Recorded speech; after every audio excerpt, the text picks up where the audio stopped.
ശ്രീ അരുൺകുമാർ, എപ്പോൾ സ്ഥാനാർത്ഥിയെ പ്രഖ്യാപിക്കണമെന്ന തീരുമാനം LDF-ന് എടുക്കാവുന്നതാണ്. താങ്കൾ പറഞ്ഞു നാളെ സ്ഥാനാർത്ഥി ഉണ്ടാകും എന്ന്. അപ്പുറത്ത് ആര്യാടൻ ഷൗക്കത്താണ്. 3.5 പതിറ്റാണ്ട് ആര്യാടൻ മുഹമ്മദ് ആയിരുന്നു നിലമ്പൂരിൻ്റെ MLA. ആ കുത്തക അവസാനിപ്പിച്ചാണ് PV അൻവർ 2 തവണ MLA ആയത്. അത് ഇടതുപക്ഷത്തിൻ്റെ രാഷ്ട്രീയ വോട്ട് കൊണ്ട് മാത്രമല്ല, അൻവറിൻ്റെ അവിടുത്തെ വ്യക്തിപരമായ വോട്ടുകൾ കൊണ്ടുകൂടിയാണ്. പരമ്പരാഗതമായി നോക്കിയാൽ ഒരു ഇടതുപക്ഷ ക്യാരക്ടറുള്ള മണ്ഡലമല്ല എന്ന് മാത്രമല്ല, ഒരു ടിപ്പിക്കൽ UDF മണ്ഡലമായി നമുക്ക് വിലയിരുത്താൻ കഴിയുന്ന ഒരു മണ്ഡലമാണ് നിലമ്പൂർ. അപ്പോൾ ഇവിടെ ചോദിച്ചതുപോലെ നിങ്ങളുടെ സ്ഥാനാർത്ഥിയായിട്ട് ആര് വരും എന്നുള്ള ചോദ്യം പ്രസക്തമാണ്. ഈ പിണറായി വിജയൻ സർക്കാർ അധികാരം ഏറ്റെടുത്തതിന് ശേഷം നടന്ന ഉപതെരഞ്ഞെടുപ്പിൽ 2 ഡോക്ടർമാർ മത്സരിച്ചിരുന്നു. മൂന്നാമതൊരു ഡോക്ടറെ നമ്മൾ നാളെ വെയിറ്റ് ചെയ്യാണോ? അല്ല, ഇപ്പോൾ CPM-ന്റെ സംസ്ഥാന സെക്രട്ടേറിയറ്റ് നാളെ കൂടി ഉച്ചയോടുകൂടി സ്ഥാനാർത്ഥിയെ പ്രഖ്യാപിക്കുമെന്ന് പറയുമ്പോൾ ആരായിരിക്കും വരിക എന്ന് എന്നോട് ചോദിച്ചാൽ എന്തായാലും ഞാനത് പറയില്ല, എനിക്കത് പറയാൻ കഴിയില്ല, എനിക്കത് അറിയില്ല എന്നുള്ള കാര്യം താങ്കൾക്കറിയാം. പിന്നെ സ്ഥാനാർത്ഥിയെ ഞങ്ങൾ കൃത്യസമയത്ത് തന്നെ പ്രഖ്യാപിക്കും. ഞങ്ങൾ ഉയർത്തിപ്പിടിക്കുന്ന വികസനത്തിന്റെ രാഷ്ട്രീയം, ആ രാഷ്ട്രീയം ഈ തെരഞ്ഞെടുപ്പിൽ ഏറ്റവും ചർച്ചാ വിഷയമായി മാറും എന്നതിൽ യാതൊരു സംശയമില്ല. ഇപ്പൊ കഴിഞ്ഞ 2 തെരഞ്ഞെടുപ്പ് വിജയിച്ചത് ശ്രീ PV അൻവർ തന്നെയാണ്. അൻവറിന് ചിലപ്പോൾ വ്യക്തിപരമായിട്ടുള്ള കുറച്ച് വോട്ടൊക്കെ കിട്ടിയിട്ടുണ്ടാകാം. UDF-ന്റെ കൂടെ നിൽക്കുമ്പോൾ കിട്ടാത്ത വോട്ട് LDF-ന്റെ കൂടെ ആകർഷിക്കാൻ കഴിഞ്ഞത് അത് LDF-ന്റെ ഒരു ഇടപെടലിന്റെയും ഭരണനേട്ടത്തിന്റെയും ഭാഗം തന്നെയാണ്. ഇപ്പോൾ അവസാന തെരഞ്ഞെടുപ്പിൽ 81,227 വോട്ട് LDF-ന് കിട്ടി. അതിന് മുൻപത്തെ 2016 തെരഞ്ഞെടുപ്പിൽ 77,858 വോട്ട് കിട്ടി. അതായത് എബവ് 75,000 ആണ്. 75,000 വോട്ടിന് മുകളിലാണ് 2 തെരഞ്ഞെടുപ്പിലെ വോട്ട്. ഇടതുപക്ഷം ഉയർത്തിപ്പിടിക്കുന്ന വികസന രാഷ്ട്രീയം പ്രത്യേകിച്ച് ഞങ്ങൾക്ക് ഇത്തരത്തിൽ അരുൺകുമാർ, താങ്കൾ പറഞ്ഞ 2 സംഖ്യയും ശരിയാണ്. പക്ഷേ 2011 LDF-ന്റെ വോട്ട് 60,733 ആയിരുന്നു. 2014 ലോക്സഭാ തെരഞ്ഞെടുപ്പിൽ 52,137 ആയിരുന്നു. 2019 ലോക്സഭാ തെരഞ്ഞെടുപ്പിൽ അത് 42,000-ലേക്ക് താണു. രാഹുൽ ഗാന്ധി മത്സരിച്ചു എന്ന് പറയാം. 2024 അത് 42,000 തന്നെയാണ്. അവിടെയും രാഹുൽ ഗാന്ധിയാണ് മത്സരിച്ചത്. ഈ പറഞ്ഞ 77,000-ഉം 81,000-ഉം PV അൻവർ മത്സരിച്ചപ്പോൾ മാത്രമേ ഉണ്ടായിട്ടുള്ളൂ. 75-ന് മുകളിൽ. അതൊരു വിഷയമുണ്ട് അഭിലാഷേ.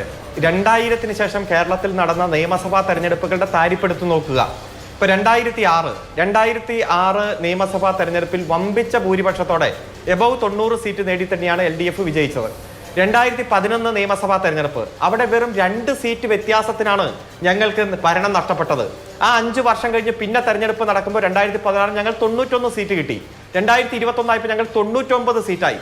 അതായത് 2006 മുതലുള്ള തെരഞ്ഞെടുപ്പുകൾ എടുത്താൽ നിയമസഭാ തെരഞ്ഞെടുപ്പിൽ ഇടതുപക്ഷത്തിന് അനുകൂലമായി വലിയ മുന്നേറ്റം ഉണ്ടാകുന്നു. ഒരു ഘട്ടത്തിൽ മാത്രം 70-ൽ നിന്ന് 2 സീറ്റ് നഷ്ടപ്പെടുന്നു. അപ്പോ പണ്ട് ഇങ്ങനെയായിരുന്നു എന്ന് പറഞ്ഞാലും അടുത്ത കാലത്ത് നിയമസഭാ തെരഞ്ഞെടുപ്പുകളിലും പഞ്ചായത്ത് തെരഞ്ഞെടുപ്പുകളിലും ജനങ്ങൾ LDF-ന് അനുകൂലമായി ചിന്തിക്കുന്ന ഒരു സാഹചര്യം, അത് പശ്ചാത്തല സൗകര്യ രംഗത്ത് വികസനങ്ങൾ കൊണ്ടുവരാനും വൻകിട സംരംഭങ്ങളെ കേരളത്തിലേക്ക് ആകർഷിക്കാനും ക്ഷേമ പദ്ധതികളിൽ ഊന്നി നിന്നുകൊണ്ട് പ്രവർത്തിക്കുവാനും ലോകത്തെവിടെയുമുള്ള വികസനം കേരളത്തിൽ കൊണ്ടുവരാനും 2006 VS അച്യുതാനന്ദന്റെ ഗവൺമെന്റ് മുതൽ തുടങ്ങിവെച്ച പ്രവർത്തനങ്ങൾക്കുള്ള വലിയ അംഗീകാരമാണ്. അതുകൊണ്ട് തന്നെയാണ് 2000 കോടി രൂപയിലധികം വികസന പ്രവർത്തനങ്ങൾ സ്വന്തം മണ്ഡലത്തിൽ കഴിഞ്ഞ 4 വർഷത്തിനുള്ളിൽ നടപ്പാക്കിയെന്ന് ഇതേ അൻവറിന് തന്നെ ഉജ്ജ്വലമായിട്ടുള്ള പ്രസംഗമായി ജനങ്ങൾക്ക് മുന്നിൽ അവതരിപ്പിക്കാൻ കഴിഞ്ഞത്. ഈ വികസന പ്രവർത്തനങ്ങൾ ചൂണ്ടിക്കാണിക്കണം. അതിനുശേഷം വന്ന നേട്ടങ്ങൾ ഞങ്ങൾക്ക് ചൂണ്ടിക്കാണിക്കണം. ശ്രീ PV അൻവർ ഇടതുപക്ഷത്തിന് അനഭിമതനായി MLA സ്ഥാനം രാജിവെച്ച 5 മാസം ഉണ്ടല്ലോ, ഇപ്പോഴത്തെ ലാസ്റ്റ് 5 മാസം, ആ 5 മാസത്തിനിടയിലും അവിടുത്തെ വികസന പ്രവർത്തനങ്ങൾക്ക് ഒരു തടസ്സവും വന്നിട്ടില്ല. വൻകിട രീതിയിൽ തന്നെ വലിയ മുന്നേറ്റം അവിടെ ഉണ്ടാക്കാൻ കഴിഞ്ഞിട്ടുണ്ട്.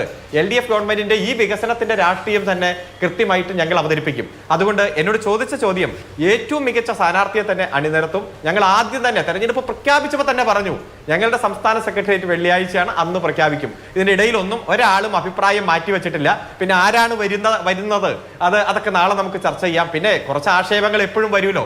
വാട്സപ്പ് യൂണിവേഴ്സിറ്റിയിൽ നിന്ന് എടുത്ത് OLX-ൽ ഇട്ടു, അവിടെ നിന്ന് കിട്ടി, ഇവിടെ നിന്ന് കിട്ടി.